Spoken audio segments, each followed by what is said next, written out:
कहानी की शुरुआत होती है विल स्टैंटन नाम के एक लड़के से। आज उसके स्कूल में क्रिसमस की छुट्टियां पड़ गई थी, पर विल को अपने बड़े से परिवार के साथ क्रिसमस मनाने में खास दिलचस्पी नहीं थी। जैसे ही वो स्कूल से निकला तो उसकी नजर एक बेहद खूबसूरत लड़की पर पड़ी जिसने लाल रंग का स्कार्फ पहना था। विल को तो उससे पहली नजर में प्यार हो गया। खैर फिर वो जैसे तैसे भागकर बस में चढ़ा और जल्द ही वो लड़की भी बस में आ गई। तब विल के भाई बस में उसके शर्मीले स्वभाव का मजाक उड़ा रहे थे क्योंकि वो अपने में ही रहता था, उसका कोई दोस्त भी नहीं था। खैर फिर उसकी छोटी बहन ग्वेन ने कहा कि इससे पहले बस से उतर जाए, बात कर लो जाके। मगर बदकिस्मती से वो लड़की अगले ही स्टॉप पर बस से उतर गई, मगर वो अपना स्कार्फ बस में ही छोड़ गई थी। तब विल ने स्कार्फ उठा लिया, लेकिन उसे लौटाने से पहले ही बस चल पड़ी। फिर विल और उसके भाई बहन अपने घर जा रहे थे जब अचानक लियोन नाम के एक आदमी ने उनके सामने गाड़ी रोकी। लियोन इस शहर की शाही मिस्ट्रेस मिस ग्रेथॉर्न के यहाँ पर काम करता था। तब लियोन ने विल और उसके परिवार को शाही महल में क्रिसमस पार्टी पर आने का न्योता दिया। आखिरकार जब विल घर पहुंचा तो उसने देखा कि उसका बड़ा भाई मैक्स भी छुट्टियों में घर आ गया था।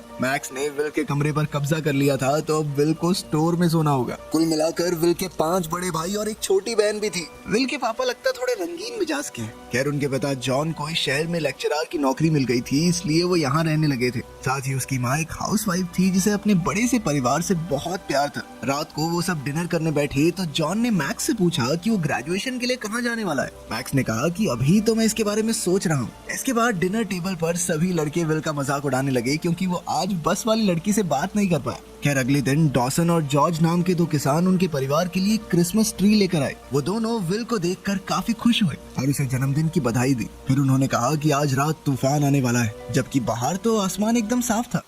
बाद में विल के परिवार ने उसे ढेर सारे तोहफे दिए। बाकी सबके गिफ्ट यूं ही बेकार से थे, मगर विल ग्वेन के तोहफे को लेकर काफी उत्सुक था क्योंकि सिर्फ वही विल के लिए सोच समझकर कुछ तोहफा लाई थी। विल ने डिब्बा खोला तो उसमें एक सुंदर सी घड़ी थी। ग्वेन ने खुद उसकी कलाई पर घड़ी बांधी और उसे कोई इच्छा मांगने को कहा। तब विल ने इच्छा मांगी कि वो चाहता है कि यहाँ भी बर्फ पड़ जाए। खैर रात को जब विल की आंख खुली तो उसने देखा कि वहाँ पर बर्फ पड़ रही थी, जिससे वो बेहद खुश हो गया। मगर ठंड ज्यादा होने की वजह से उसे खिड़कियां बंद करनी पड़ी। लेकिन अचानक उसके हाथों में इतनी ताकत आ गई कि उसके आराम से हाथ लगाने के बावजूद भी खिड़कियां टूटने वाली थी। फिर अगले दिन विल एक बस स्टॉप पर था तो उसने देखा कि पास के एक पेड़ पर बहुत सारे कौवे आकर बैठ गए थे। जल्द ही बस आ गई तो विल उसमें चढ़कर मॉल में पहुंच गया। असल में वो ग्वेन के लिए क्रिसमस का तोहफा खरीदने आया था। जल्द ही उसे एक खूबसूरत पेंडेंट मिला जो उसने ग्वेन के लिए खरीद लिया। इसके बाद विल जैसे ही मॉल से निकलने वाला था तो अचानक 2 पुलिस वालों ने उसे पकड़ लिया। उन्होंने उस पर पेंडेंट चुराने का इल्जाम लगाया और उसे पूछताछ के लिए अपने साथ ले गए। जब वो एक कमरे में पहुंचे तो विल को एहसास हुआ कि कुछ तो गड़बड़ जरूर है। वहाँ की लाइट्स बार बार बंद हो रही थी और पुलिस वालों का रूप भी बार बार बदल रहा था। तब ऑफिसर्स ने उसे साइन के बारे में जानकारी देने को कहा, मगर विल नहीं जानता था कि ये साइन क्या है। अचानक ही पुलिस ऑफिसर्स का असली रूप सामने आ गया और उन्होंने विल पर हमला करने की कोशिश की, लेकिन विल उन्हें बड़ी आसानी से धक्का देकर भाग निकला और तब उसे पहली बार अपनी ताकत का एहसास हुआ। अब दोनों पुलिस वाले हाथ धोकर उसके पीछे पड़ गए, पर वो उनके चंगुल से बच निकला। उसे अभी भी कुछ समझ नहीं आ रहा था कि आखिर ये सब हो क्या रहा है और ये लोग उसके पीछे क्यों पड़े। विल ने अपने पिता को बताने की कोशिश की कि उसके साथ कुछ अजीबोगरीब चीजें हो रही हैं, मगर उसके पिता और बाकी परिवार ने भी उस पर ध्यान नहीं दिया। फिर शाम को विल और उसका परिवार शाही महल में क्रिसमस पार्टी के लिए पहुंचे। तब वही 2 किसान विल के सामने आए और उससे पूछा कि उसे मजा आ रहा है या नहीं। तब विल की नजर अचानक से उसी बस वाली लड़की पर पड़ी, पर तभी जेम्स बीच में आकर उससे बात करने लग गया। ये देखकर विल को बहुत गुस्सा आया और वो अपना कोट लेकर वहाँ से जाने लगा। वहीं दूसरी ओर हम देखते हैं कि लियोन और मिस ग्रेथॉर्न ये सोच रहे थे कि क्या उन्हें विल को उसकी तकदीर के बारे में बता देना चाहिए। इधर विल अकेला जंगल में चल रहा था कि अचानक घोड़े पर बैठा एक आदमी और उसके कुत्ते विल का पीछा करने लगे। विल उसी समय अपनी जान बचाकर भागा, पर उस आदमी का घोड़ा तेज था और उसने विल को रोक ही लिया। उस आदमी ने भी विल से साइन के बारे में पूछा, पर विल नहीं जानता था कि वो किस बारे में बात कर रहा है। पर तभी अचानक लियोन और मिस ग्रेथॉर्न वहाँ आ गए और उन्होंने उस राइडर को विल को अकेला छोड़ देने को कहा। अब राइडर वहाँ से जाने लगा, लेकिन जाते हुए उसने कहा कि कुछ ही दिनों में उसे अपनी शक्तियाँ वापस मिल जाएंगी और जब वो वापस लौटेगा तो कोई भी जिंदा नहीं बचेगा। अब लियोन और उसके साथियों ने देखा कि विल हक्का बक्का होकर खड़ा था। तब वो उसे जादू से समय में पीछे एक प्राचीन दुनिया में ले गए। उन्होंने विल को बताया कि वो दुनिया की रोशनी को बचाने वाला प्राचीन योद्धा है। उन्होंने बताया कि सैकड़ों साल पहले ग्रेट हॉल नाम की एक जगह पर रोशनी और अंधकार का एक युद्ध हुआ था, जिसमें रोशनी की जीत हुई थी, पर वो अंधेरे को हमेशा के लिए खत्म नहीं कर पाई। अब अंधेरे को खत्म करने के लिए विल को 6 जादुई साइन हासिल करने होंगे ताकि वो बुरी शक्तियों को हमेशा के लिए हरा सके। उन्होंने बताया कि तुम्हारे जन्मदिन पर तुम्हारी पूरी शक्तियाँ जाग उठी हैं और तब से ही उसे साइन दिखने भी शुरू हो गए होंगे। पर जल्द ही उस राइडर को भी अपनी शक्तियां महसूस होने लगी, लेकिन उसकी बढ़ती हुई शक्तियों को और लोग भी महसूस कर सकते हैं, जैसे कि वो राइडर जो उसे मारने आया था। विल अब भी समझ नहीं पा रहा था कि उसे ये शक्तियां क्यों मिली। तो लियोन ने बताया कि पुरानी कहानियों के मुताबिक वो एक सीकर है, यानी कि 7वें बेटे का 7वां बेटा।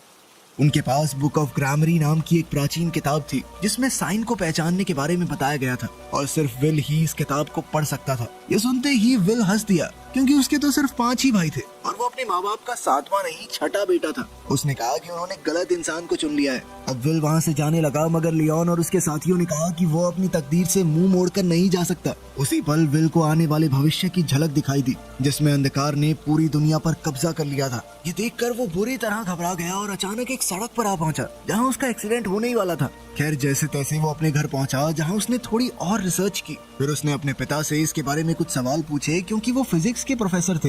विल ये जानना चाहता था कि क्या रोशनी अंधेरे को हरा सकती है। इस पर जॉन ने विल से कहा कि तुम इतनी गहरी चीजों के बारे में क्यों सोच रहे हो? अरे मजे करो, मजे करने की उम्र है तुम्हारी। खैर, बाद में हम देखते हैं कि विल स्टोर रूम में था जब उसने एक ड्रॉर खोला और वो अचानक फिसलकर नीचे गिर गया, जिससे उसके पैर में चोट लग गई। तब मैरी ने उसकी मरहम पट्टी के लिए एक डॉक्टर को बुलाया। उस समय विल कुछ पीने जा रहा था, पर फिर जैसे ही उसने डॉक्टर की आवाज सुनी तो वो समझ गया कि ये डॉक्टर नहीं बल्कि वही राइडर है जो अपने कुत्तों के साथ उसे मारने आया था। अब डॉक्टर ने मैरी को दूसरे कमरे में कुछ सामान लेने भेज दिया ताकि वो खुद विल के साथ अकेले में बातचीत कर सके। डॉक्टर ने उसका पैर छूते ही उसे ठीक कर दिया और कहा कि अगर विल उसे साइन की जानकारी देगा तो डॉक्टर से कुछ भी मांग सकता है। इसके बाद डॉक्टर ने अपने जादू से विल के पैर को जबरदस्त दर्द दिया और उसे धमकाकर कहा कि अगर वो प्राचीन योद्धाओं से मिल गया तो राइडर उसे और उसके परिवार को मार डालेगा। फिर जैसे ही मैरी कमरे में वापस आई तो डॉक्टर विल को इस दर्द में छोड़कर उठ गया और कहा कि अभी उसे ठीक होने में कुछ दिन और लगेंगे। इसके बाद विल एक बार फिर से स्टोर में पहुंचा, जहां उसे 2 जुड़वा बच्चों की तस्वीर मिली। वो इस तस्वीर को लेकर अपनी माँ मैरी के पास पहुंचा तो मैरी ने बताया कि विल का एक जुड़वा भाई भी था जिसका नाम था टॉम। जब विल और उसका भाई महज 2 हफ्तों के थे तो अचानक बाहर जोरदार तूफान आया जिससे दोनों बच्चे रोने लगे। तब मैरी विल को उठाकर नीचे के कमरे में आई और जॉन को टॉम को साथ लेकर आने को कहा। उस वक्त जॉन अपनी थीसिस पर काम कर रहा था तो वो 1 मिनट बाद टॉम के कमरे में गया, पर बदकिस्मती से टॉम वहाँ था ही नहीं। उन्होंने टॉम को ढूंढने की खूब कोशिश की, लेकिन उस दिन के बाद टॉम उन्हें कहीं नहीं मिला। इस हादसे से जॉन को इतना गहरा सदमा लगा कि उसने अपनी थीसिस लिखनी ही बंद कर दी और डिप्रेशन में चला गया। ये सुनकर विल को एहसास हुआ कि दुनिया पर बहुत भारी खतरा मंडरा रहा है, इसलिए उसने प्राचीन योद्धाओं से हाथ मिलाने का फैसला कर लिया। उसने प्राचीन किताब पढ़ी तो उसे एहसास हुआ कि उसके पास कई सारी शक्तियां थी, जैसे वो रोशनी के साइन को पहचान सकता था, किसी भी चीज को अपने दिमाग की शक्ति से हिला सकता था, वो समय में आगे पीछे भी जा सकता था और साथ ही उसके शरीर में जबरदस्त ताकत आ चुकी थी। इसके अलावा वो चाहे तो अपने हाथों से आग बरसा सकता है। मगर विल को सुपरमैन की तरह उड़ना था, मगर उसके पास वो पावर नहीं थी तो वो थोड़ा निराश हो गया। खैर, फिर लियोन ने विल को उसकी शक्तियों का इस्तेमाल करना सिखाया। उस समय विल को दिखाई दिया कि पहला साइन उस पेंडेंट में था जो उसने ग्वेन को तोहफे में दिया था। इसके बाद उसे दूसरा साइन भी दिखाई दिया, पर उसके लिए उसे बाकी योद्धाओं के साथ समय में पीछे जाना होगा। जैसे ही वो इस अजीबोगरीब दुनिया में पहुंचे तो अचानक एक बूढ़ी औरत ने उन पर जहरीले सांपों से हमला कर दिया, जिन्होंने उन सबको तुरंत जकड़ लिया। पर विल ने अपनी ताकत से उनके चंगुल से छूटकर दूसरा साइन भी हासिल कर लिया, जिसकी मदद से वो अपनी टीम के साथ वापस चर्च में आ पहुंचा। फिर लियोन से बात करके विल को पता चला कि थॉमस नाम का उसका एक पूर्वज था जिसने इन जादुई साइंस को बनाया था। उसने बताया कि 6ठा साइन कभी किसी को नहीं मिला, क्योंकि असल में वो कभी छुपाया ही नहीं गया। पर लियोन ने कहा कि तुम उसी के परिवार के हो, तुम ढूंढ सकते हो।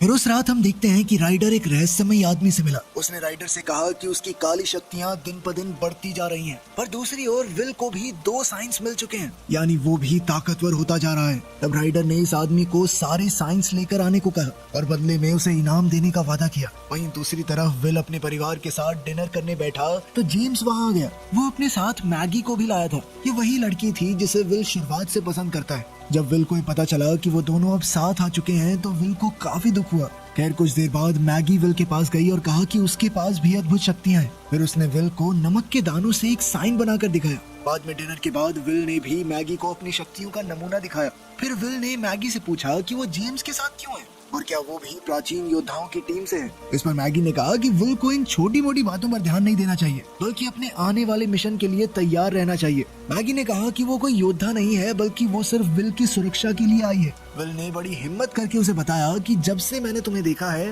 तभी से तुम्हारी तरफ एक खिंचाव महसूस कर रहा हूँ। हर वक्त तुम्हारे बारे में ही सोचता रहता हूँ। आखिरकार उसने मैगी के सामने अपने प्यार का इजहार कर दिया, लेकिन तभी जेम्स ने वहाँ आकर पूछा कि वो दोनों क्या कर रहे हैं। मैगी ने कहा कि वो विल से बातचीत करते हुए जेम्स का इंतजार कर रही थी। इसके बाद जब मैगी घर से चली गई तो विल को इतना गुस्सा आया कि वो लियोन से बात करने के लिए तेजी से दौड़ा। विल ने कहा कि मुझे नहीं लगता मैं दुनिया की रक्षा कर सकता हूँ, मुझे लड़कियों से बात करना तक नहीं आता, दुनिया क्या बचाऊंगा मैं। तब लियोन ने कहा कि तुम सीकर हो, जो चाहो वो कर सकते हो। साथ ही लियोन ने उसे समझाया कि लड़कियां पटाने के लिए जिंदगी पड़ी है बेटा, अभी काम के ऊपर ध्यान दे ले अपने, वरना दुनिया ही नहीं बचेगी। अब विल महल से बाहर आया और गुस्से में चिल्लाने लगा, जिस वजह से उसके पास के पेड़ों में आग लग गई। जब मिस ग्रेथहॉर्न ने ये सब देखा तो उन्होंने लियोन को डांटा कि तुमने उसके मन की बात क्यों नहीं सुनी, आखिर वो है तो एक लड़का ही ना। कुछ ही देर में ग्वेन विल का पीछा करते हुए शाही महल तक आ पहुंची। ग्वेन ने उससे पूछा कि क्या वो ठीक है, तो विल ने कहा कि सब ठीक है, तुम चिंता मत करो। पर तभी उसकी नजर आसमान में मौजूद बादलों पर पड़ी और वो समझ गया कि उसे तीसरा साइन मिलने वाला है। अब उसने ग्वेन का हाथ थामा और टाइम ट्रैवल करते हुए गांव में पहुंचा, जहां कुछ लोग लड़ रहे थे। विल और ग्वेन सिपाहियों से बच रहे थे कि अचानक विल को एक ढाल में साइन छुपा हुआ दिखाई दिया। अब उसने ग्वेन के साथ उस ढाल वाले सिपाही का पीछा किया और एक कश्ती पर जा पहुंचा। फिर विल ने ढाल उठाई तो अचानक एक भारी भरकम आदमी ने उसे पकड़ लिया। उसने विल को उठाकर पानी में पटक दिया और फिर वो विल पर हमला करने ही वाला था कि उसकी नजर विल की घड़ी पर पड़ी। आखिरकार वो आदमी घड़ी के बदले विल को अपनी ढाल देने को तैयार हो गया। जल्द ही विल ने तीसरा साइन भी हासिल कर लिया और आखिरकार वो ग्वेन के साथ टाइम ट्रैवल करके घर लौट आया। फिर विल ने ग्वेन को समझाया कि जो कुछ भी हुआ उसके बारे में वो किसी को कुछ ना कहे। और तभी लियोन ने उसे डांटा क्योंकि उसने अपनी शक्तियों का इस्तेमाल किया था। लियोन का कहना था कि उसे आने वाले युद्ध के लिए अपनी शक्तियां बचाकर रखनी चाहिए। खैर फिर लियोन ने विल को पहले डांटने पर उससे माफी मांगी और वादा किया कि अब से वो उसका रक्षक बनकर रहेगा। आखिरकार जब विल घर पहुंचा तो उसने देखा कि मैक्स उसका इंतजार कर रहा था। मैक्स ने कहा कि वो कुछ और हफ्तों के लिए घर पर रुकने वाला है, पर विल ने उस पर ध्यान नहीं दिया। तब मैक्स ने विल को कॉलर से पकड़ लिया और एक अजीबोगरीब आवाज में बोलने लगा। असल में इस वक्त वो राइडर के वश में था। उसी समय विल को फोर्थ साइन का एहसास हुआ तो इस बार वो मैक्स के साथ टाइम ट्रैवल करके एक जगह पर आ पहुंचा। मैक्स ने अचानक विल पर हमला बोल दिया और उसकी जान लेने की धमकी देते हुए उसे साइंस की सारी जानकारी मांगी। तब विल ने कहा कि वो जानता है कि मैक्स ने एग्जाम्स में फेल होने की वजह से कॉलेज छोड़ दिया है। विल ने उसे समझाया कि उसका परिवार उसे कॉलेज छोड़ने के लिए कुछ नहीं कहेगा। विल ने मैक्स को अपने हर डर से आजाद होने का हौसला दिया ताकि राइडर उस पर काबू न कर सके। मगर जब ये तरकीब भी काम नहीं आई तो विल ने मैक्स को एक मुक्का मारकर बेहोश कर दिया। इसके बाद उसने फोर्थ साइन हासिल किया और विल को साथ लेकर वापस अपनी दुनिया में आ गया। कुछ समय बाद जब मैक्स की आंख खुली तो विल ने कहा कि वो गिरकर बेहोश हो गया था। फिर अगली सुबह उन्होंने देखा कि बर्फीले तूफान ने पूरे शहर को ढक दिया था। इस वजह से ट्रैफिक, पानी और बिजली की सुविधाओं पर भी काफी असर पड़ा। फिर मिस ग्रेथहॉर्न ने जॉन और उसके पूरे परिवार को बर्फीले तूफान से बचाने के लिए शाही महल में रहने के लिए बुलाया। वहीं दूसरी ओर ये खुलासा होता है कि मैगी राइडर के साथ मिली हुई थी। वो एक चुड़ैल थी जो हमेशा जवान रहने की शक्ति पाने के लिए राइडर की मदद कर रही थी। अब राइडर ने मैगी से कहा कि विल को 4 साइंस मिल चुके हैं और उसे जल्द से जल्द उन्हें विल से चुराना होगा। उधर लियोन ने विल को 5वां साइन हासिल करने के बाद ग्रेट हॉल में मिलने को कहा, मगर विल को अब भी इसमें कोई दिलचस्पी नहीं थी क्योंकि चाहे उसे 5th साइन मिल भी जाए तब भी वो ये नहीं जानते थे कि छठा साइन कौन सा है। लेकिन लियोन को यकीन था कि विल ही राइडर को हराकर इस दुनिया को अंधकार के राज से बचाएगा। कुछ ही समय में मैगी विल से शाही महल में मिली और उससे साइंस की मांग की। विल उसे साइन देने ही वाला था कि तभी उसकी नजर 5वें साइन पर पड़ गई और उसने अपनी जान पर खेलकर वो 5वां साइन भी हासिल कर लिया। और अब उसने मैगी को कोई भी साइन देने से साफ इनकार कर दिया। अब मैगी साइन हासिल नहीं कर सकी, इसलिए राइडर ने अपना वादा तोड़ दिया, जिससे मैगी अचानक बूढ़ी औरत में बदल गई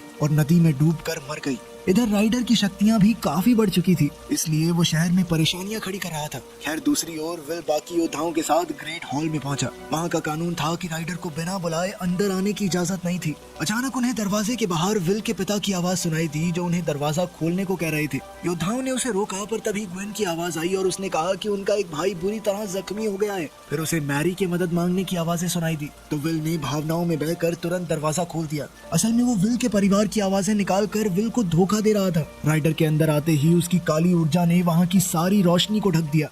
अब प्राचीन योद्धाओं ने उस पर हमला करने की कोशिश की मगर वो काफी ज्यादा ताकतवर हो चुका था, इसलिए उसने जल्द ही सबको हराकर अंधकार में धकेल दिया। अब उसे विल का सामना करना था। उसने विल पर हमला करके उससे पूछा कि मुश्किल के समय में उसके परिवार और दोस्त कहाँ गए। आखिरकार राइडर ने कहा कि तुम बच्चे हो, अभी पूरी दुनिया को बचाने के बारे में सोचना भी मत। फिर राइडर ने उसे एक जादुई गोला दिखाया जिसके अंदर उसका जुड़वा भाई टॉम कैद था। तब ये खुलासा होता है कि राइडर ने ही 14 साल पहले टॉम को अगवा कर लिया था क्योंकि उसे लगा कि टॉम सीकर है। अब राइडर ने इस गोले को ग्रेट हॉल के पानी में फेंक दिया। विल ने अपने भाई को ढूंढने की कोशिश की मगर वहाँ बहुत अंधेरा था। आखिरकार राइडर ने विल को भी काले बादल में फेंक दिया और ग्रेट हॉल से चला गया। अब वो अंधकार फैलाकर पूरी दुनिया पर कब्जा करने निकल पड़ा था। उधर अंधेरे बादल में जाकर विल को सिक्स्थ साइन के बारे में सब कुछ याद आ गया कि ये साइन उससे छिप नहीं सकता। तब जाकर विल को एहसास हुआ कि वो खुद ही आखिरी साइन है। आखिरकार उसकी सारी शक्तियां एक साथ जागृत हो गई जिससे राइडर का अंधेरा उसे रोक नहीं सका। तब विल हाथ में जादुई गोला लिए ग्रेट हॉल से बाहर आ गया। फिर उसने इसी गोले में अपनी शक्तियों की मदद से राइडर और उसके अंधकार को कैद कर दिया और उसे एक नदी में फेंक दिया। ऐसा करते ही पूरे शहर में रोशनी का उजाला हो गया और विल का जुड़वा भाई टॉम भी आजाद होकर वापस लौट आया। आखिरकार इतने साल जुदा रहने के बाद दोनों भाई एक दूसरे से मिले। फिर विल ने कहा कि वो घर वापस जाना चाहता है तो योद्धाओं ने उसे जाने की इजाजत दे दी क्योंकि अब उसका मिशन पूरा हो चुका था। अंत में विल और टॉम दोनों घर पहुंचे और उनका पूरा परिवार टॉम को वापस पाकर खुशी से झूम उठा। वीडियो पसंद आई तो लाइक कर देना, चैनल को सब्सक्राइब कर लेना। मिलते हैं अगली वीडियो में।